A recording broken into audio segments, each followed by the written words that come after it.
Okay, so this time my training partner is dropping to both knees here. Okay, so I'm immediately gonna start looking into heist. And when I heist, everyone doesn't want to get beat with that head height, so they start stepping to their feet, and you can go into ankle picks here.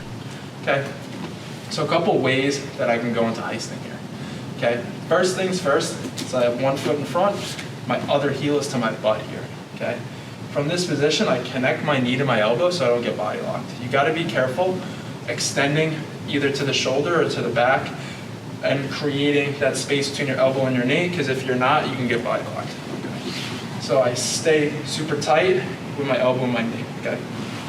From this position, I can go into a collar tie, or I can go with my forearm across my training partner's shoulders here. Okay. If I go into a collar tie, and I actually want to take someone's back instead of going into ankle picks, what I'll look to do is I'll put my hand on the mat, I'll scoop my butt over, and I'll put my sole of my foot on the inside of my training partner's knee here. Okay. From this position, I'll create a strong off balance, and I'll pull his head forwards here. As I pull his head forward, I'm going to force him to put his hand on the mat, and now all his weight is on his hand. Now we can start heisting here. Okay, that's like the ideal situation for a heist, is forcing hands on the mat. Now we can go into heisting.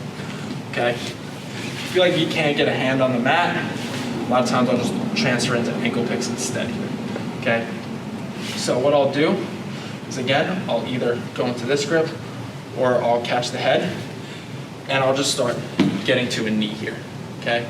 From here, I'm going to start putting pressure on the head, and most likely what's going to happen is he's going to start looking to step his feet up. Yep, as he steps both his feet up, he's going to be in a spot where he's retreating, and now it's easy for us to switch right into our ankle picks from there.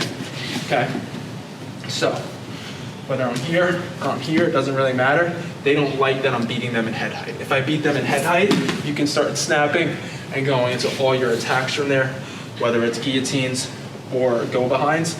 So as I start doing this, they start retreating, they start getting to their feet, and then you can go right into all your ankle picks from there. Okay. So again, if I want to go into a true heist, I'm going to start putting weight on his hands and really trying to get my head higher than his head. If I can do that, then I can go into different things other than wrestle-ups. And the way I'll usually do that is by pointing my hips out, my bottom of my foot goes to his knee, and I start putting his hand on the mat. Now I can start taking my leg back, head over head, and now we can start going to all our attacks like so. The other way is I'll just start heisting right away, because my goal is not going to be to go behind, it's going to be to attack or wrestle up here. So here I'm pushing back, and I catch the ankle pick on the way up.